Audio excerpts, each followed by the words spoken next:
बाळूमामा असताना बाळूमामाचा नियम म्हणजे तुम्हाला मी एक दोन गोष्टी सांगतो. असं एवढं त्याचा नियम कडक होता. आपली बाळूमामाचे असताना 1000 बकरी होती. 1000 बकऱ्याचं 5 खांड. 5 खांडाला 2-2 माणसं, प्रत्येक खांडाला 2 माणसं.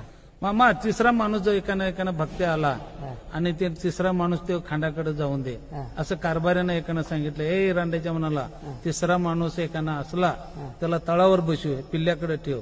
2च माणसं खांडाकडे पाठवायचे. खांडाकडे 2च माणसं खांडाकडे पाठवायचे. का म्हणणार लोक काय म्हणणार, मामा तिसरं गेलं तर काय फरक पडते, ते तिसरं ते उंडगे हिंडायला जाते अशी मामा म्हणायचे.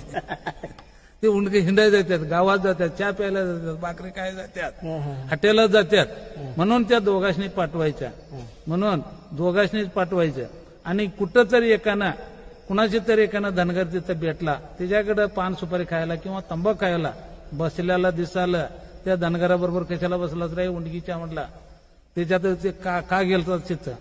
कोणतरी एकानं शेतकरी बाळूमामाचं माणूस म्हणून एकानं बोलवलं, चहा प्यायला बोलवलं किंवा भाकरी खायला बोलवलं तर तिथं जायचं नाही. आणि गेलं तर एकानं दिसलं, काय तुझी आई घाला गेलतास काय, तिथं कशाला गेलतास, आता तिचं चहा पिऊन आलास, तिचं भाकरी खाऊन आलास, तिचा उपकार कोण पेडणार, अशी ते मामा म्हणणार.